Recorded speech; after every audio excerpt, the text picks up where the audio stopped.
Gente, hoje a gente vai iniciar o sistema respiratório, né? A gente, nas aulas anteriores, vimos o sistema digestório primeiro, depois o circulatório e agora vamos para o respiratório, certo?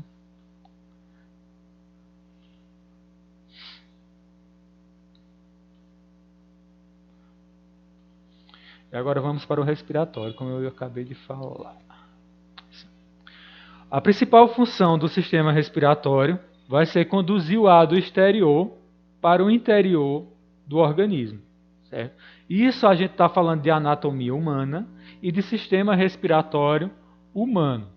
Se a gente for falar de sistema respiratório a nível de outros grupos animais, a gente vai ter animais que não respiram oxigênio, que não absorvem o oxigênio do meio através de pulmões.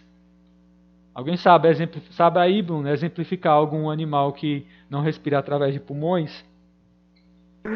Não me lembro, professor. Pronto. Praticamente todos os peixes, eles vão fazer respiração através de um órgão chamado de brânquias, certo? Que faz respiração branquial, onde esse indivíduo vai retirar da água o oxigênio. Então é um tipo aí de respiração de oxigênio, mas que não é feita através de pulmões. Então a gente tem também a respiração branquial em alguns tipos de animais. E às vezes cai essa comparação em algum Enem, alguma coisa aí do tipo. Um outro tipo de respiração que vai existir ainda em animais vertebrados é a respiração cutânea.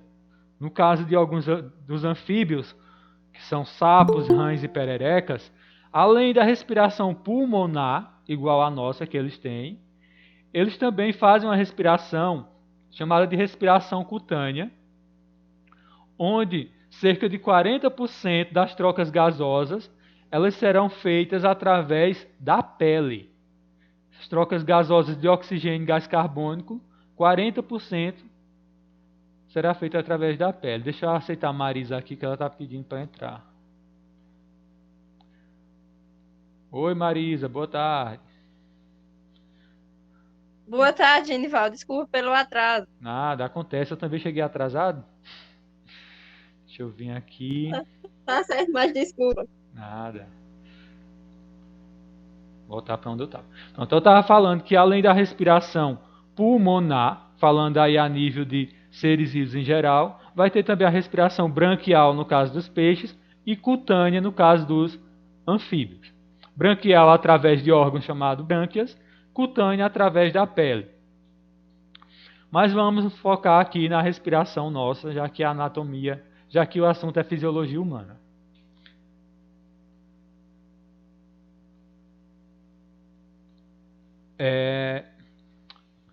A principal função do sistema respiratório, como eu disse, é conduzir o ar do exterior para o interior do organismo. E a anatomia do sistema respiratório, ela é de alguma forma bem simples, vamos dizer assim. O sistema respiratório será formado... Professor, Oi. Thaís está perguntando se o senhor está gravando a aula. Estou sim. Não sei se vai ficar gravada, mas estou tentando. Certo? Essa anatomia do sistema respiratório vai ser formada por duas estruturas básicas, principais: os pulmões e as vias respiratórias. Vias respiratórias. Esse termo aqui, ó, via, pegando a origem dessa palavra via, isso significa estrada ou caminho. Daí que vem rodovia, rodoviária. Então essa via significa caminho ou estrada. Então quando a gente fala em vias respiratórias, a gente está falando das estradas ou dos caminhos que esse ar vai percorrer, né, a partir do momento que ele entra no nosso corpo até chegar no nosso pulmão, certo? Vai ser justamente essas vias respiratórias que a gente vai ver a partir de agora. Voltando aqui um pouquinho que eu esqueci de falar, ao lado a gente tem esse desenhozinho aqui desse boneco e todas as estruturas básicas que vão formar o sistema respiratório. A gente vai ter as fossas nasais, também chamada de cavidades nasais, certo? A cavidade bucal, ou seja, a boca, que a gente também consegue respirar pela boca. A gente vai ter a faringe, a laringe, a traqueia, os brônquios e os pulmões. E aqui embaixo a gente vai ter uma estrutura muscular, uma membrana muscular, chamada de diafragma, que separa a cavidade abdominal da cavidade torácica e que vai atuar aí ajudando esses pulmões a entrada e saída de ar nos pulmões. Continuando aqui, a gente vai ver o que acontece com o ar da narina até a laringe. E o que é narina? Narinas são as entradas, né, por onde o ar entra no nosso corpo, são os populares buracos da venta, né, nossas narinas. São duas, o normal é ter duas. Se nasceu com uma só é porque teve aí algum problema congênito de malformação, mas o normal é ter duas. A partir das narinas, a gente vai ter a cavidade nasal ou fossas nasais. Tanto se você chamar de cavidade nasal como fossas nasais. Essa cavidade nasal, ela vai ser separada por uma cartilagem, um tecido cartilaginoso, chamado de septo nasal. E vai ser revestida, coberta, forrada por uma camada de pele chamada de mucosa nasal. Certo? Quando eu digo que a cavidade nasal é a continuação da narina e que ela é dividida pelo septo nasal, se você pegar aí no seu nariz, você vai perceber essa cartilagem que separa as suas narinas em duas.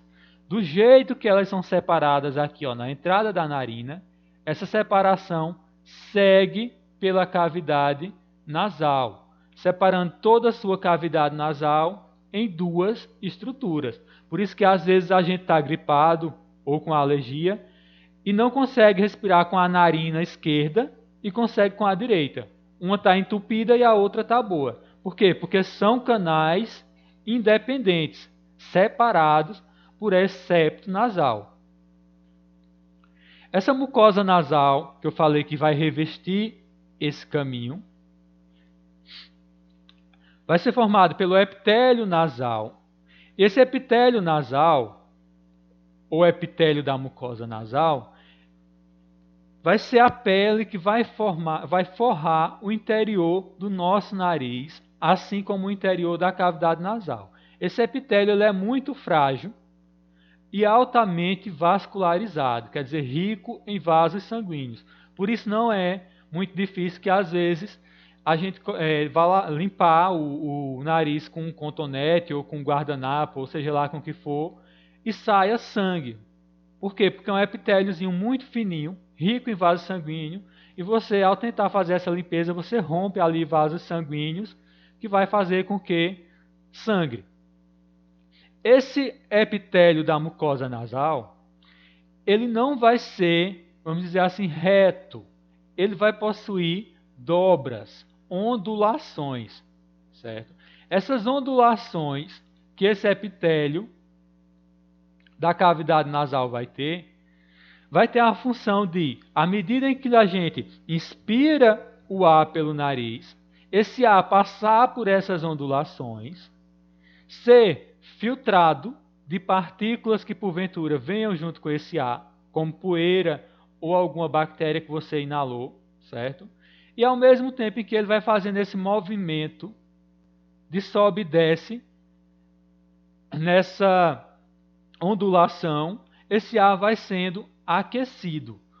Ou seja, se você está respirando um ar frio em uma noite fria, você respira o ar na temperatura ambiente, à medida em que ele vai sendo deslocado pela essa cavidade nasal e começa a vibrar aqui, ó, nessas ondulações, ele vai sendo aquecido para que chegue lá no pulmão, não mais na temperatura fria que ele estava no ambiente, mas sim na temperatura em que seu corpo está.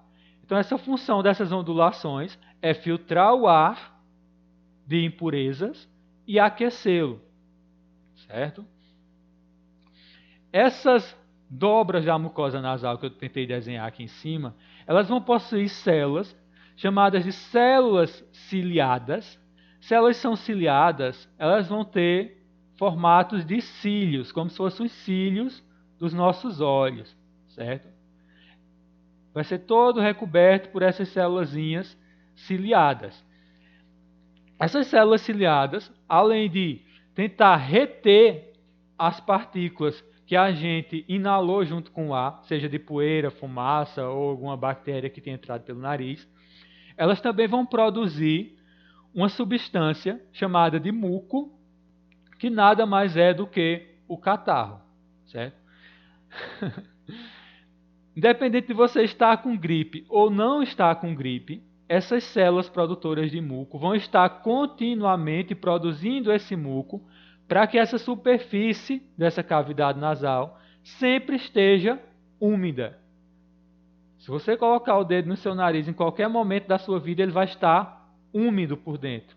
Essa umidade vai ser para filtrar essas partículas indesejadas, certo?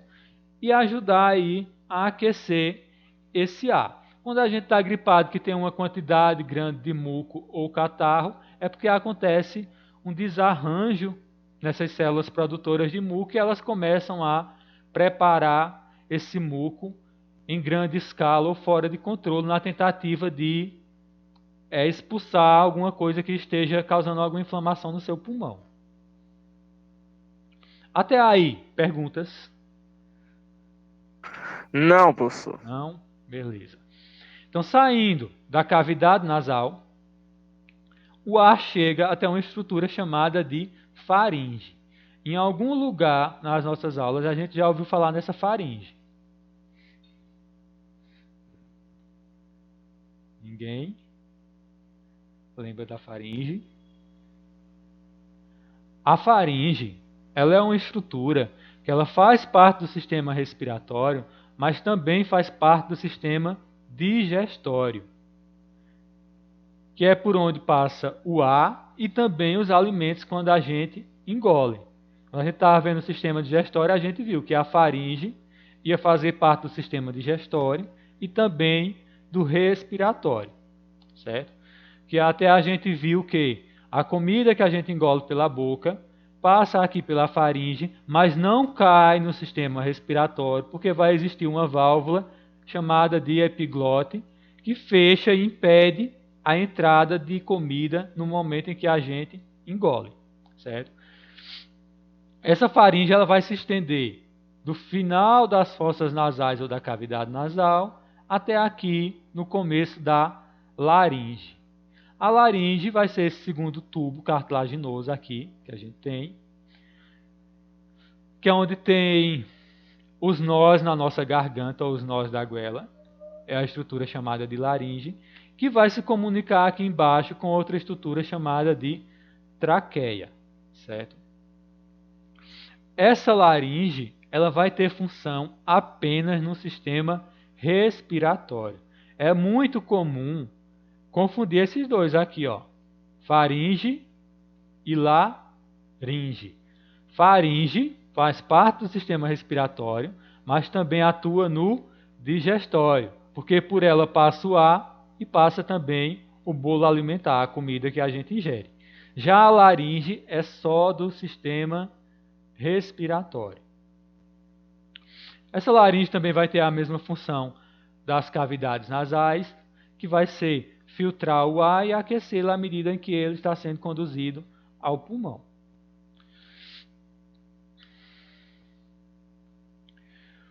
Nessa laringe, a gente vai ter duas estruturazinhas chamadas de pregas vocais ou cordas vocais, que são dois ligamentos elásticos que vibram com a passagem do som.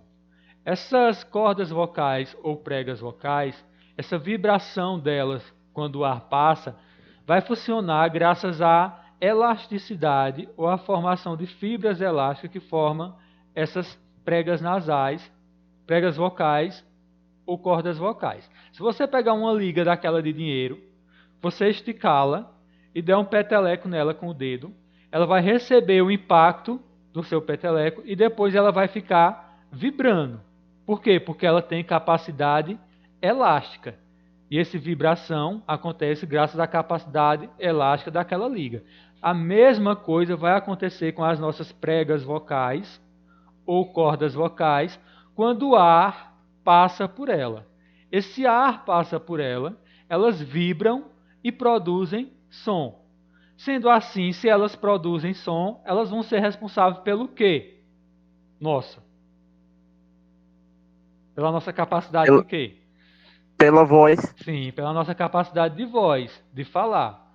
À medida em que o ar passa pela laringe, essas pregas vocais, ou cordas vocais, como queira chamar, vibram, produzem som, e a gente, através da língua e dos lábios, molda esse som em forma de palavras. Professor, Oi.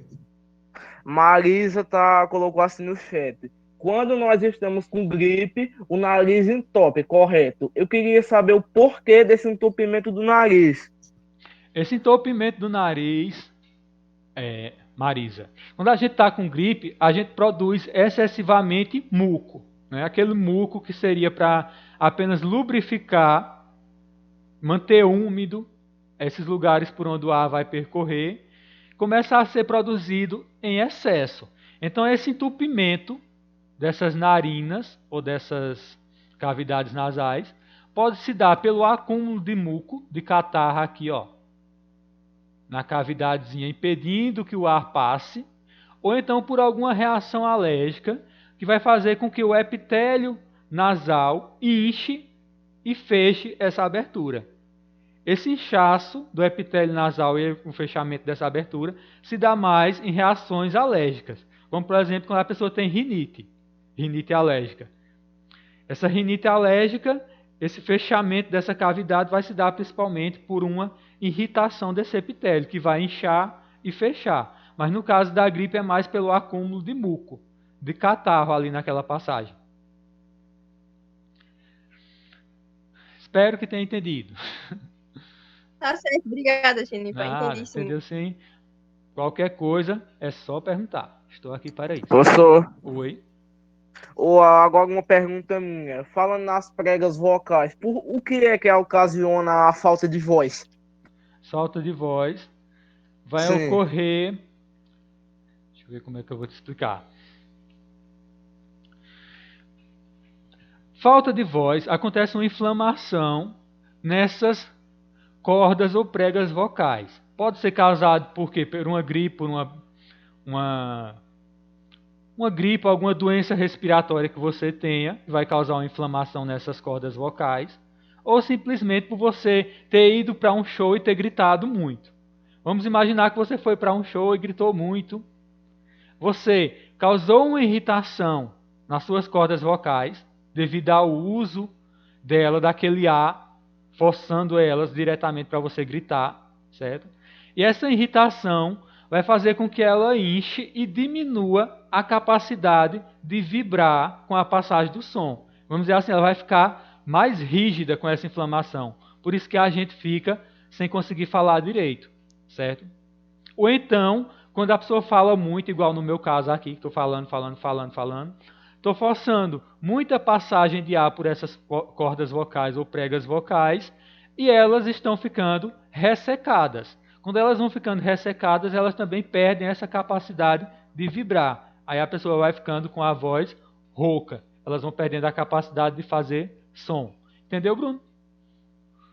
Entendi, professor, mas quando ocorre isso da falta de voz, passa tipo rapidamente ou demora muito tempo para passar? Não, depende da causa. No meu caso aqui, se é a falta de voz ou a rouquidão for porque minhas pregas vocais estão com falta de lubrificação, estão ressecadas, é só tomar um pouquinho d'água que vai lubrificar e elas vão voltar a funcionar. No caso de alguma inflamação causada quando você está com gripe ou alguma doença respiratória, aí provavelmente aquela inflamação que está no seu pulmão, ela viajou, né, pela traqueia, chegou até a laringe e inflamou suas cordas vocais. Então essa inflamação só vai passar e sua voz vai voltar ao normal quando ela desinflamar. Certo? Aí vai ter Certo. de tomar um anti-inflamatório, alguma coisa, para que elas parem de inflamar e voltem ao seu estado perfeito. Ou então se curem sozinhas. Mas aí demora. E agora, entendeu? Bruno? Entendi, professor. Pronto. Qualquer coisa é só perguntar. Pronto. E agora o caminho que o ar faz da traqueia até os pulmões. A gente viu que o ar ele entra pela narina, passa pelas cavidades nasais ou fossonasais, depois passa pela faringe, entra na laringe e a laringe se comunica com a traqueia. Certo? A traqueia ela vai ser um tubo muscular que permanece aberto devido à presença de anéis cartilaginosos. A traqueia, essa nossa popularmente goela dura aqui que você consegue pegar no seu pescoço e sentir. Você sente que esses anéis que formam essa traqueia são duros, porque são formados de um tecido chamado de tecido cartilaginoso e são duros, rígidos, e isso não permite que ela se feche em momento nenhum. Essa traqueia permanece aberta diretamente. Certo? Na altura do peito, essa traqueia ela vai se bifurcar, ou seja, ela vai se dividir em dois ramos. Esses dois ramos que essa traqueia se divide na altura do peito vai ser chamado de brônquios, certo? À medida em que esses brônquios se ramificam para dar entrada nos pulmões, eles passam por uma nova ramificação e aí passam a ser chamados de bronquíolos. Depois eu explico isso melhor aqui no desenho para vocês entenderem. À medida em que esses bronquíolos, que foi a ramificação dos brônquios, que se deu no pulmão, vai se tornando mais profundo no tecido pulmonar, ele se ramifica em partes ainda menores, que serão chamadas de bronquíolos. O conjunto desses bronquíolos, de aproximadamente 1 milhão deles, certo? Associados aos brônquios secundários e terciários, vão formar uma estrutura chamada de árvore respiratória. Agora eu vou para o desenho, e no desenho talvez seja um pouco mais simples de vocês entenderem o que eu quis dizer. A gente tem aqui a laringe, que a gente viu anteriormente, o que é ela. Aqui em seguida a gente tem a traqueia, e a ramificação dessa traqueia, a bifurcação dela em duas. Essa primeira bifurcação da traqueia em duas vai receber o nome de brônquios. Indo aqui para esse desenho, a gente vai ver que cada um dessas ramificações vai entrar em um dos pulmões. A gente não tem dois pulmões, o pulmão esquerdo e o pulmão direito. Então essa traqueia, que era um só, se ramificou em dois brônquios e cada brônquio aí se encontrou com o pulmão. Quando esse brônquio ele penetra no pulmão, olhando aqui para o desenho, ele vai se ramificar em canais ainda menores, vamos dizer, mais finos. Essa ramificação do brônquio dentro do pulmão será chamada de bronquíolo? Não, será chamada de brônquio secundário ou brônquio de segunda ordem. À medida em que ele se aprofunda no pulmão, ele se ramifica mais uma vez. E essa ramificação vai ser chamada agora de brônquio terciário. Então, recapitulando, a gente vai ter o brônquio primário. Deixa eu apagar isso aqui, essa bagaceirinha que eu fiz. Apaguei tudo aqui.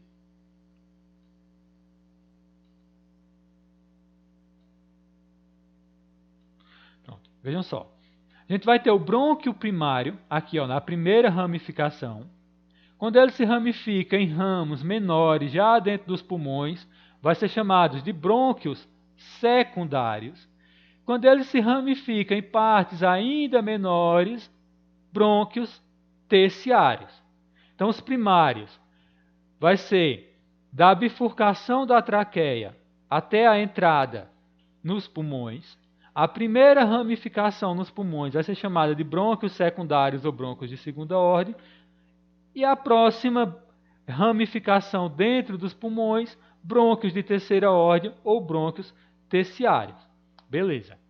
Se vocês observarem nesse desenho, a gente vai ter ainda ramificações aqui nessas pontinhas bem mais finas. Essas ramificações fininhas são microscópicas, ou seja, tão finas que a gente quase não consegue vê-las a olho nu. Essas ramificações das pontas dos brônquios terciários serão agora chamadas de bronquíolos, certo? Bronquíolos seria a parte mais fina dessas ramificações. O conjunto desses brônquios primários, brônquios terciários e bronquíolos vão formar uma estrutura chamada de árvore respiratória. Por que árvore respiratória? Se você pegar essa imagem aqui e inverter ela na sua mente, ela vai formar uma árvorezinha. Aí um caule se ramificando em vários galhos. Então a árvore respiratória formada por brônquios primários, brônquios secundários, brônquios terciários e nas pontinhas delas, formando os ramos mais finos, os brônquios terciários, não, os bronquíolos. Aí eu pergunto aí, entenderam essa árvore respiratória? E essa divisão dos brônquios em primários, secundários e terciários. Isso vai ser de acordo com a profundidade que eles vão estar no pulmão e o quanto fino eles se tornaram à medida que vai entrando nesse pulmão. Passando dessa árvore respiratória, que a gente viu da traqueia até os pulmões, a gente vai ver agora o que são os pulmões. Os pulmões são dois, né, logicamente. Existem pessoas que têm apenas um pulmão, ou por algum problema de acidente e perdeu um pulmão, ou então algum problema congênito, onde a pessoa já nasce com um pulmão só. É raro, mas pode acontecer. Se a pessoa consegue viver com um pulmão só, consegue. Terá algumas limitações na vida, mas consegue viver. Vejam só. O pulmão vai ser um órgão de consistência esponjosa. Quando eu digo consistência esponjosa, quer dizer, se você pegar um pulmão e amassá-lo entre seus dedos, a mesma consistência de uma esponja de lavar prato será a consistência de um pulmão, certo? Esse pulmão ele vai ser protegido pelas costelas, ou seja, ele vai ficar situado abaixo de uma capa protetora óssea, que é a capa das costelas, e o pulmão será revestido pela pleura. E o que é isso, essa pleura? Essa pleura é uma membrana formada de duas camadas. Essa membrana vai revestir, cobrir, proteger toda a superfície do pulmão. Quando eu digo que essa pleura é uma camada dupla, se ela é dupla, ela vai ser formada de duas camadas, é claro. Então imagine que o que eu vou desenhar aqui agora é essa pleura formada de duas camadas. Primeira camada, segunda camada. Entre a primeira camada da pleura e a segunda, vai existir um líquido, seriam esses pontinhos que eu estou colocando aqui, chamado de líquido pleural, que vai ter a função de amortecer possíveis impactos ou choques que esse pulmão venha a sofrer. Então esse líquido pleural ele vai ter essa função aí de amortecimento de choques do pulmão. Às vezes até choque mesmo do pulmão contra os ossos da costela durante o ato de inspiração e expiração. Certo? Vai impedir aí que esse tecido do pulmão, vamos dizer assim, seja danificado. Então o que é a pleura? Uma camada dupla que reveste todo o pulmão, formado por duas membranas. E entre essas membranas, a gente vai ter um líquido chamado de líquido pleural, que vai proteger aí o pulmão de possíveis choques ou agressões, vamos dizer assim. Nesse círculozinho amarelo, a gente tem aqui uma curiosidade anatômica dos nossos pulmões. Deixa eu apagar isso aqui que está ficando muito bagunçado. Uma capacidade... Como é que eu disse? Uma curiosidade anatômica dos nossos pulmões. O pulmão direito ele é maior que o pulmão esquerdo. Eu pergunto a vocês aí, por que vocês acham que o pulmão esquerdo, você sabendo onde se localiza o pulmão, ele vai ser menor do que o pulmão direito? Alguém tem alguma ideia porque o pulmão esquerdo, durante a nossa evolução, ele ficou menor do que o direito? Não? Ninguém? Porque o pulmão esquerdo, ele divide espaço com um órgão que pega parte da cavidade esquerda do nosso tórax, que é o coração, certo? Então aqui, ó, o coração situado no centro do nosso peito, entre os dois pulmões, mas uma boa parte do coração, que é essa partezinha aqui, ó, que eu estou correndo com o propulsor do mouse em cima dela, está do lado esquerdo. E essa, vamos dizer assim, competição por espaço dentro da nossa caixa torácica fez com que o nosso pulmão esquerdo ficasse menor do que o pulmão direito.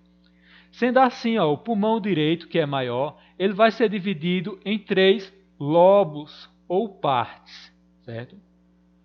Uma parte aqui, outra aqui e outra aqui. Se vocês podem verem aí nessa imagem, se vocês conseguirem observar, a gente tem 3 ramificações bem nítidas aqui.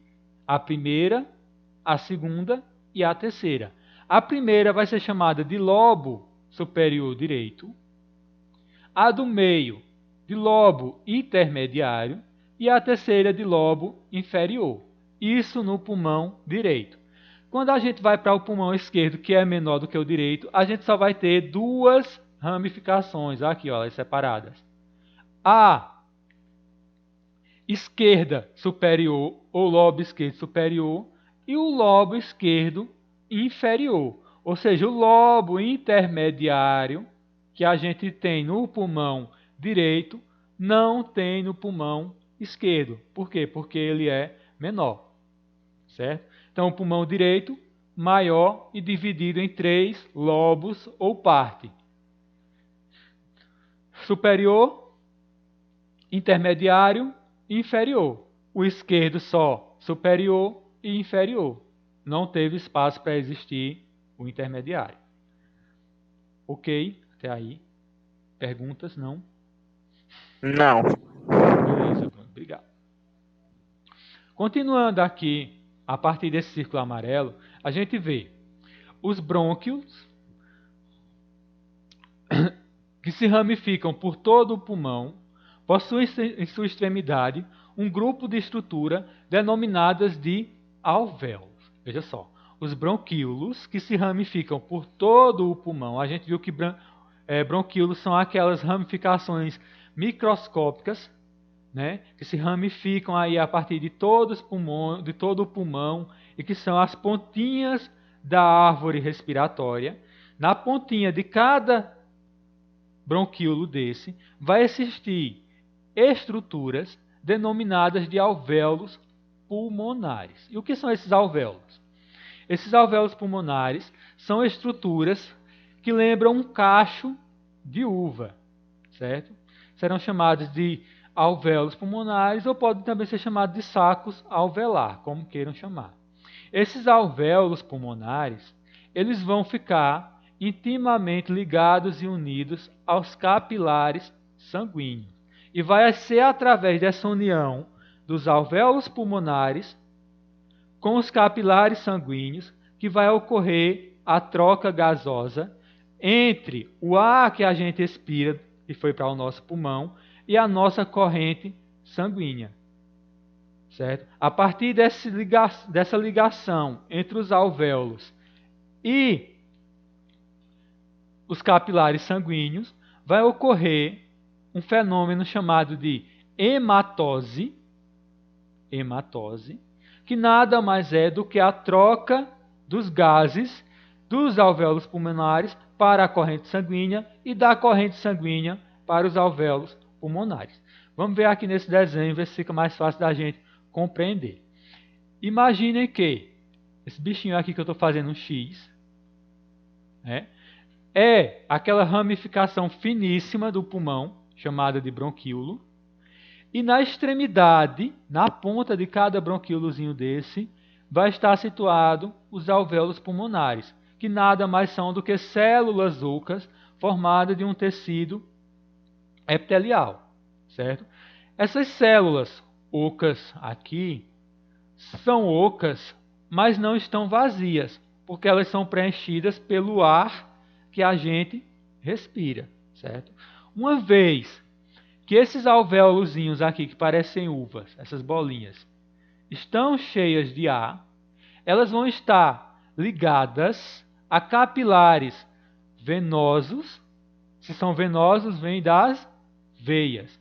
E a capilares arteriais, que vêm das artérias, certo? E vão fazer aí a troca de gases entre o alvéolo pulmonar e a corrente sanguínea. A gente tem aqui, destacado em azul, né, um vaso sanguíneo, que seria uma artéria, que seria uma veia, que se ramifica em capilares venosos, e aqui do lado vermelho, uma artéria que se ramifica em capilares arteriais. Se a gente está falando de capilares venosos e capilares arteriais, baseado no sistema circulatório que a gente estudou, que tipo de sangue vai circular dentro dos vasos arteriais, dentro das artérias? Alguém lembra o que é que circula dentro do sangue? Que tipo de sangue circula nas artérias? Esse sangue é rico em quê? Ninguém lembra? O sangue arterial, ele vai ser rico em oxigênio, né, e nutrientes. Porém, aqui a gente está falando do sistema respiratório e o que importa a gente aqui é só o que acontece de trocas gasosas. Então, se o sangue arterial ele carrega oxigênio, na união desse alvéolo pulmonar com o capilar arterial, o capilar arterial vai pegar de dentro desse alvéolo o oxigênio que será enviado para a corrente sanguínea. Ao mesmo passo em que o sangue venoso, que a gente viu que é rico em gás carbônico, vai trazer para esse alvéolo e vai liberar para dentro desse alvéolo o gás carbônico, certo? Ou seja, capilar venoso vai entregar para o alvéolo o gás carbônico, enquanto que o capilar arterial vai retirar desse alvéolo o oxigênio. E aí vai acontecer aquele processo de troca gasosa. E esse processo de troca gasosa entre o alvéolo pulmonar e os capilares sanguíneos vai receber o nome de hematose. Perguntas? Até o momento, não. Ok. Está conseguindo compreender, Bruno? Estou sim, professor. Bruno e demais. Estou falando Bruno porque é ele que está se comunicando. Mas a pergunta é para todos, viu?